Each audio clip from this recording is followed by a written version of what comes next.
تو یہ باہر مجھے ایک بزرگ سیاسی کارکن ملے. انہوں نے مجھے پہلے گلے سے لگایا, پھر میرا ماتھا چوما اور پھر کہا کہ بیٹا جی آپ نے آج خواجہ رفیق شہید کی برسی پر وہی تقریر کرنی ہے جو آپ نے 30 سال پہلے ٹاؤن ہال میں کی تھی. میں کہا بزرگوں, او بزرگ پیچھے بیٹھا ہے, او پیچھے بیٹھا ہے. میں نے کہا بزرگوں وہ تو بڑی سخت تقریر تھی اور اس وقت تو آپ کی پارٹی کی حکومت بھی نہیں تھی, آج تو آپ کی پارٹی کی حکومت بھی ہے اور سلمان بھائی وزیر بھی ہے, تو وہ تقریر میں کیسے کروں؟ تو انہوں نے کہا تینوں قسم پا رہے ہیں پترا, اوے اصل گل دس دے, وزیر وزور بھول جا سارے اج.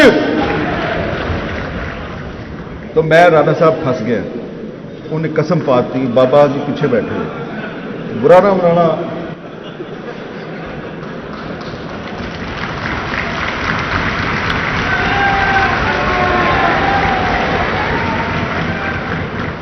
تو جب میں ہال کے اندر آیا, میں بیٹھ گیا سٹیج پہ. اب سٹیج پہ میرے ساتھ ایک اور بندہ بھی بیٹھا ہوا ہے, مسئلہ نمبر 2, اور وہ پتہ کون ہے؟ غلام حسین شاہد.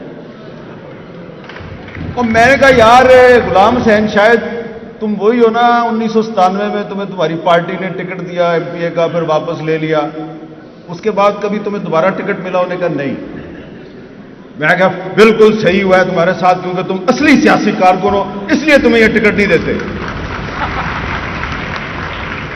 تو کسی اصلی سیاسی کارکن کو بھی ٹکٹ مل جاتی ہے, لیکن زیادہ تر کو نہیں ملتی. اور ہو سکتا ہے کہ اگر رانا ثناء اللہ صاحب مسلم لیگ پنجاب کے صدر رہے اور بااختیار صدر رہے تو یہ جو بلدیاتی الیکشن آ رہا ہے اس الیکشن میں آپ میں سے بہت سے لوگوں کو شاید ٹکٹ مل جائے, اور اگر نہ ملے پارٹی چھوڑ دینا ہے. او بھائی غلام حسین شاہد نہیں بننا آپ نے. وجہ یہ ہے کہ خواجہ رفیق صاحب جو ہے نا, اب ان کی بات کرتا ہوں میں نے مجھے پتا ہے آپ سب کا محبوب قائد ہے خواجہ سعد رفیق, ٹھیک ہے, میرا بھی محبوب ہے,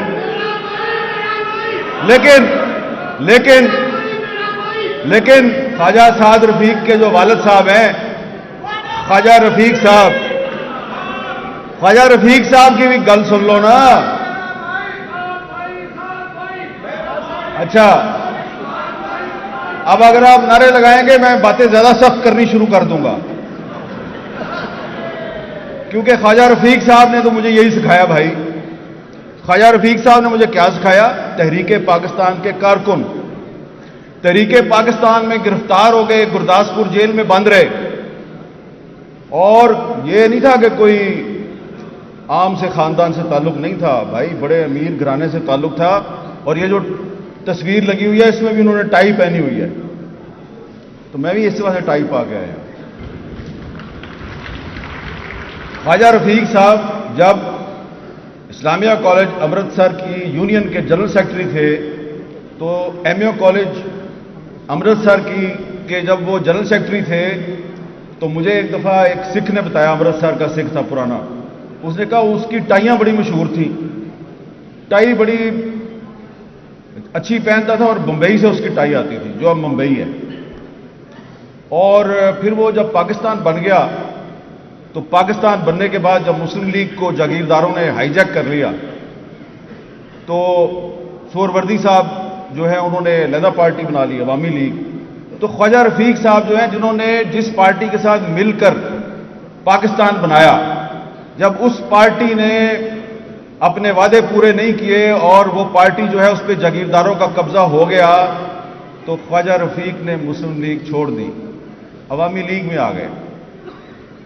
اور عوامی لیگ میں آئے اور پھر جب محترمہ فاطمہ جناح نے ایوب خان کے خلاف الیکشن لڑا تو قائد اعظم کا وہ سپاہی خواجہ محمد رفیق جو ہے وہ اس جنرل ایوب خان, اس فیلڈ مارشل ایوب خان کے مقابلے پہ کھڑا ہو گیا اور قائد اعظم کی بہن کے ساتھ انہوں نے فیصلہ کیا کہ میں ان کو سپورٹ کروں گا. اور جب فیلڈ مارشل کے خلاف کوئی نہیں بولتا تھا تو خواجہ رفیق بولتا تھا. اور پھر فیلڈ مارشل کے خلاف بولنے کے الزام میں خواجہ رفیق صاحب کو غداری کے الزام میں گرفتار کر لیا گیا.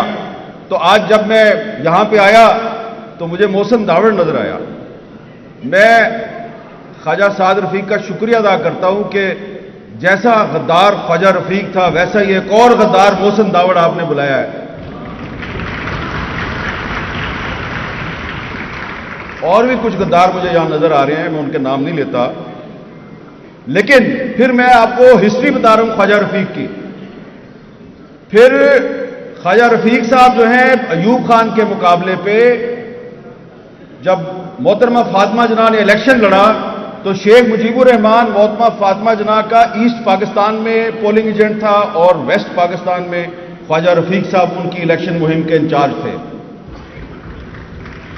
لیکن محترمہ فاطمہ جناح کو الیکشن میں دھاندلی کے ذریعے شکست دی گئی. ایوب خان جیت گیا، پاکستان ہار گیا. پھر 6 نکات پہ شیخ مجیب کے ساتھ خواجہ صاحب کا اختلاف ہو گیا. تو وہ خواجہ رفیق جس نے پہلے مسلم لیگ چھوڑی عوامی لیگ میں آیا، تو پھر جب 6 نکات پہ شیخ مجیب سے اختلاف ہوا تو رانا صاحب انہوں نے عوامی لیگ بھی چھوڑ دی اور وہ پی ڈی پی میں آ گئے نوابزادہ نصر اللہ خان کے ساتھ. اور اس کے بعد نوابزادہ نصر اللہ خان سے بھی اختلاف ہوا تو انہوں نے پاکستان اتحاد پارٹی بنا لی. یہ شاید آپ کو نہ پتا ہو. آخری دنوں میں خواجہ رفیق صاحب نے پاکستان اتحاد پارٹی بنا لی تھی. تو میں نے آپ کو یہ چھوٹی سی ہسٹری اس لیے بتائی ہے کہ جو اصلی سیاسی کارکن ہوتا ہے نا، آپ جیسا اصلی سیاسی کارکن، وہ اپنے اصول پہ سودے بازی نہیں کرتا. اور صرف میں آپ سے ایک سوال کرتا ہوں کہ ذرا اپنے دل پہ ہاتھ رکھ کے اپنے آپ سے پوچھئے کہ اگر آج خواجہ رفیق صاحب زندہ ہوتے تو کیا وہ حکومت کے کسی وزیر کے اس بیان پر چپ رہتے کہ یہ ایک ہائیبرڈ نظام ہے اور بڑا کامیابی سے چل رہا ہے؟ بھائی، جس آدمی نے جمہوریت اور آئین کی پاسداری کے لیے، جس نے انسانی حقوق کے لیے اپنی جان دے دی، کیا وہ خواجہ رفیق یہ برداشت کرتا کہ مسلم لیگ کی حکومت ہو اور کوئی کہے کہ یہ ہائیبرڈ نظام ہے؟ تو یہ بات میں اس لیے کر رہا ہوں کہ یہ اصلی سیاسی کارکنوں کا اجتماع ہے اور اصلی سیاسی کارکنوں کو یہ سوچنا چاہیے کہ اگر آپ نے اس ملک کو آگے لے کے جانا ہے اور اس ملک کی سیاست میں آپ نے بھی کردار ادا کرنا ہے تو ہائیبرڈ سسٹم میں سیاسی کارکن کی کوئی گنجائش نہیں ہے. ہائیبرڈ سسٹم میں تو مفاد پرست لوگ جو ہے وہی جو ہے وہ آگے آتے ہیں. ہائیبرڈ نظام میں بہت کم لوگ جو ہیں وہ وہاں پہنچتے ہیں جہاں رانا ثناء اللہ صاحب پہنچے ہیں. تو اصلی جمہوریت کی کامیابی یہ ہے کہ آپ سب وہاں پہنچیں جہاں رانا ثناء اللہ صاحب پہنچ گئے، اور رانا صاحب کی یہ ذمہ داری ہے کہ یہ آپ کو وہاں لے کے جائیں جہاں تک وہ خود پہنچے ہیں. اور مجھے یقین ہے کہ ایک ایسا خواجہ رفیق جو شورش کاشمیری کا دوست تھا، جو حبیب جالب کا دوست تھا، تو اس کی یاد میں اگر یہ ایک اجتماع ہو رہا ہے تو اس میں یہ جو تھوڑی سی میں تنقیدی باتیں کر رہا ہوں، وہ بزرگ پیچھے بیٹھا ہے، اس نے مجھے قسم ڈال دی ہے. بات تو میں نے پہلے بھی کرنی تھی لیکن تھوڑی احتیاط سے کرنی تھی، لیکن بزرگوں نے قسم ڈال کے تو وہ احتیاط کی ساری زنجیریں توڑ دی ہیں. تو اس لیے خواجہ رفیق صاحب کے ایک دوست حبیب جالب تھے اور انہوں نے اس زمانے میں ایک شعر کہا تھا، خاک میں مل گئے نگینے لوگ، حکمران ہو گئے کمینے لوگ. یہ اس زمانے کی بات ہے. تو یہ بات میں اس لیے کر رہا ہوں کہ آپ بھی چاہتے ہیں، میں بھی چاہتا ہوں کہ یہ ہمارا پاکستان آگے جائے، اس میں جمہوریت مضبوط ہو، یہ جو اس وقت سسٹم چل رہا ہے یہ تبدیل ہو جائے، لیکن یہ سسٹم ایسے تبدیل نہیں ہوگا. ہائیبرڈ سسٹم میں یہ تبدیلی نہیں آ سکتی. یہ تبدیلی اس وقت آئے گی جب آپ لوگ اسمبلیوں میں پہنچیں گے.